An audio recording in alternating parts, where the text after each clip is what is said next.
So let's start to continue on with part 2, and what we're going to do now is drawing these lines here. To draw the lines, I need a plugin for that. So that's what we're going to do here. We're going to scroll down here and just look where we can put in the plugin.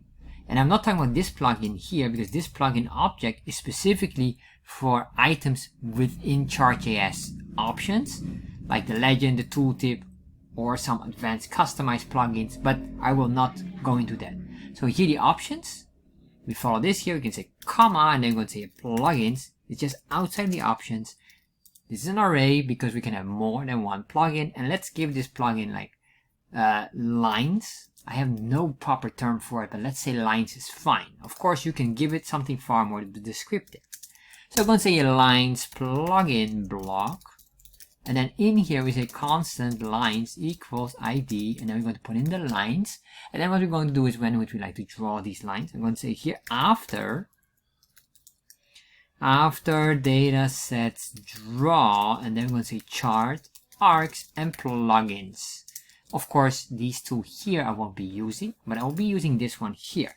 So what I'm going to say here, constant, and then what I'm going to do here is what we call a chart, an object destructuring of the chart object here.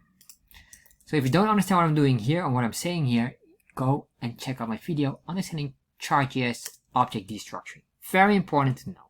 So what I'm going to do here is I want to have this object, I want to have the data, I want to have the chart area, and then let's see which one we need. Probably we will be needing the height.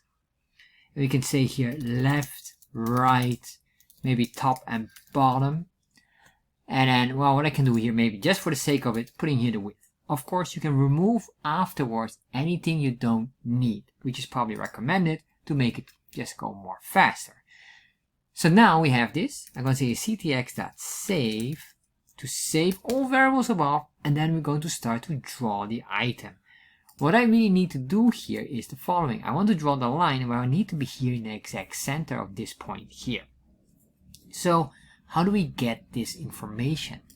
Chart.js has something very nice, and we're going to use this now.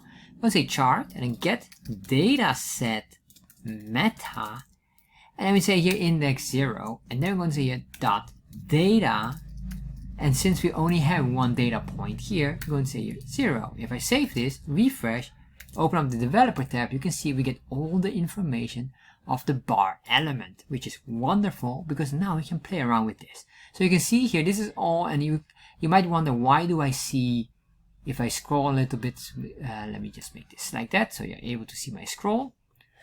So as I scroll here, you might wonder, all right, why do we have this so many times? Because of the animation that is working on here of the pixels. You can see here the white pixels as it goes out. So this is very important to understand.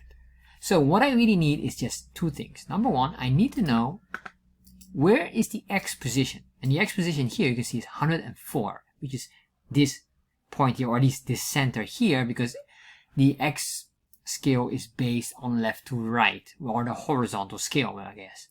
So you can see here the Y that is 0. In this case, the Y would be hitting the very top. Am I correct here? You can see here as well. So let's start to grab some information, because what we want to do is we want to make sure we get a line drawing from one side to the other. So let's do that right now. I'm going to say X. So what I can say here is constant, and we're going to say here X position will be equal to X. And then we can say here the Y position will be equal to Y. I'm going to say here Y. So once we did this, well, I'm not sure if we will be needing this Y position here, because this, or we'll be needing it for something very specific for the animation later on.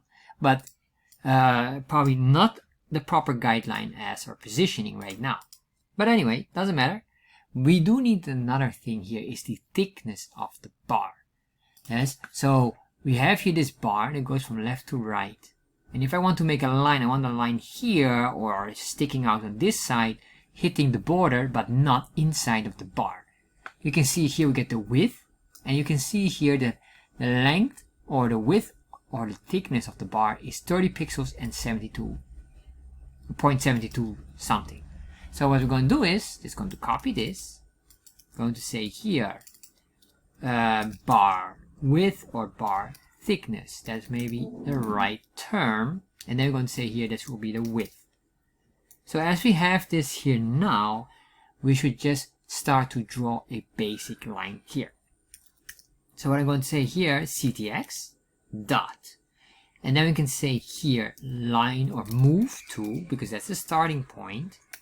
And then we need here the x and y coordinates. What I want to do for now is I'm going to say here the x position. And then what I want to do here is, well, let's say here we start at 0, which is somewhere here up, and then we're going down. So what I'm going to do here next, copy this, put this in here, and then we say here line to, and then in here what I want is I want to have this line on the same position, but then I make this 100. So as I do this, I can say here ctx dot stroke to draw that line. Save, refresh, and as you can see here, we're now exactly in the center, and what I want to move it to the right side. You can see here as well, we have this bleed over.